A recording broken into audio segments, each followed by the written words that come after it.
Artis Gilmore, one of the best players in the history of the ABA, no doubt about it. 5-time All-Star there, 6-time All-Star in the NBA, and a former Spur for years. He joins us on the Mac Attack. Artis, it is a pleasure. How you doing?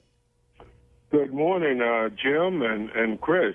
Yes. So who am I speaking to first? I guess you're talking to Chris first, but Jim will be along here. Jim will talk to you in a second. I appreciate it. Matter of fact, Artis, this is Jim. I went to high school with a guy you remember quite well, and so do I, and left us way too soon, Von Wedeking. So that's absolutely. Yeah. Von was a really treasure. Yeah. Hey, Artis, let's jump right into something we're talking about here. I want you to give your opinion. Dennis Rodman the other day on Dan Patrick's show said that LeBron James would be an average player if he played in the 80s or 90s. I think that's crazy talk. Do you think would he be any less of a player in any other era, or would he be a superstar in any era, in your opinion? Well, first of all, I need to ask you, how much of an opinion do you value of Dennis Rodman? I don't know not much. I don't think. Maybe sometimes you truly are based in reality here, aren't you, Artis? That's great. Certainly, you compliment Dennis for winning multiple championships. A couple, 2 or 3 with a couple with Michael Jordan, and then a couple with. Certainly with the Detroit Pistons. But, it's really noticeable that he needs exposure, and the reason that he would make that statement, certainly there is no question LeBron would fit in any era. I mean, he just his development of his body, his skills, his strength, he is just an extraordinary athlete and basketball-minded player, So he is really reaching his potential. It's a little exceptional for young high school kids.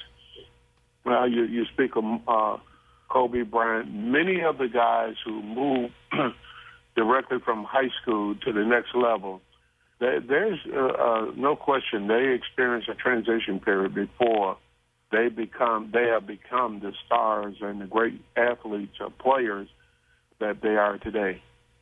Artis, what do you think when the Michael Jordan LeBron comparisons come up? I mean, can LeBron go down as the best player of all time? Well, certainly, there's that stigma that he needs to win multiple championships before you can categorize him as one of the greatest players of all time. But, it's different. I watched the game over the years evolve and become something totally different from the 50s, the 60s, the 70s, the 80s, the 90s, and then 2000. Basketball had truly changed, and the players have changed. They're just terrific athletes, and they perform at just an extraordinary level. I mean, there is no question there is things that happen today that was not these athletes weren't able to do many years ago when during my time frame, in my era.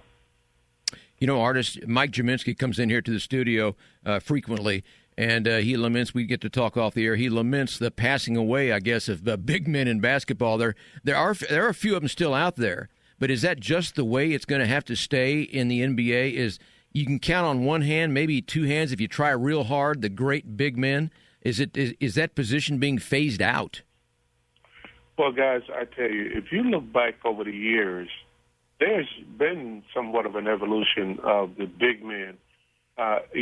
Willis Reed, back in his day, really was not considered a center. He could play with his back to the basket. And Bill Russell didn't play that much with his back to the basket. And Jack Sickman, Elvin Hayes, those guys won championships without playing. There was only a select few guys who really actually played. Kareem Abdul-Jabbar, and he was really noticeable because of that hook shot that he used. But as I look at the game and the way it has evolved over the years, The centers and the forward center position has really changed over the multiple years. Artis, you might have been born at the wrong time. That's what Jaminski says all the time. The money he'd be making today at the NBA with these max contracts. Oh yeah. Well, we all look at that and said that was, man, as an opportunity. I need. Of course, my mother's passed away. Bless her soul. I need to talk. I should have talked to her about that. I love it. The legend, Artis Gilmore, with us. ABA legend, NBA legend, with us here on the Mac Attack. We'll ask him about one of his former teams, the Spurs, and their chances in this series in a second. But I want to talk about the ABA. I think we're going to get a nice look at it tonight, Artis, in this Dr. J documentary, which looks really cool on NBA TV tonight. What was it like playing in that league? What was basketball like back then when you had the NBA and the ABA? And how good was Dr. J when he played in the ABA? Some of those highlights are just unbelievable. Well, from my opinion, that was the beginning in another phase of basketball developing, professional basketball, because we had the three-point play. Of course, the colorful basketball. We had the slam dunk contest. I was one of the first participants in the slam. There was really a true moment of transition in basketball. The unfortunate thing, you look back over the years, if you said cable back in those days, folks would have put you in a mental hospital. There was no cable. There was only 3 networks. And so, and the NBA was the most established league, had been established for 20 or 25 years or so. And the ABA was just coming on the scene. And so it was being very competitive. We had great stars. And you just mentioned, in fact, Dr. J. Of course, there's Moses Malone. There was myself. And there was just a host of great players. And if you look back, other than myself not making the All-Star game, you look like the first year after the merger and the All-Stars that were selected to play in Milwaukee, it was just a phenomenal group of players. And I'm not exactly certain who was the MVP, but the ABA was professional basketball. Artis, who's the greatest big man of all time? Oh, gosh. That's excluding me, right? Yes. We know that's number one. Oh, that has always been that comparison. You look at Muhammad Ali, and you look back at the boxer, great Joe Louis, and it's really difficult to try to compare the eras of great basketball players. Bill Russell was an extraordinary, phenomenal player.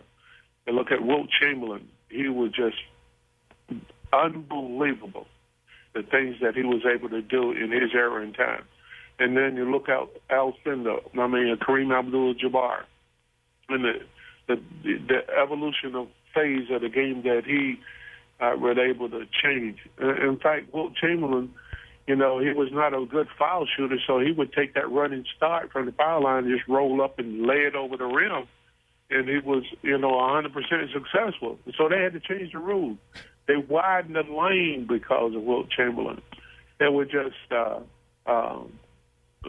an extraordinary, great history of just phenomenal, skillful centers and basketball players. You look at Oscar Robertson and Bob Cousy, Jerry West. It was just an era of great basketball players. And then you come back up, you look at Larry Bird, you look at Magic Johnson and Julius Erving. It's just the history is full of some great players. Did Chamberlain really do that? Did he take a running start and try to shoot free throws and then go in the air? Did he really do that? Yes, take a running start and jump from the foul line and just allow it to finger roll right over the front of the rim. And so then that's when they that's crazy. And then that's when they inserted the new rule. If you are beyond this invisible line, before the ball touched the rim, it's a violation. That's wow. That's crazy. That's, man, so, the game, the history of the game is just pretty special. And one of the things that you look at some of the great players today, great athletes today, they are they're students of the history of the game. And LeBron is one of them. Yeah, definitely. There's no doubt Great about stuff, it. Hey, Artis, thanks for coming on. Thanks for reminiscing. We appreciate it a lot. Thank you. Absolutely. Jim, Chris. There you go. Artis, thank you. Thanks for telling us something we never knew. Artis Gilmore. That story about Chamberlain was crazy. Yeah. And I was going to ask him, he met his wife at Gardner-Webb. I was going to ask him what's his top memory from Gardner-Webb. He was there for the first 2 years when he was a junior college, then went to Jacksonville University in Florida.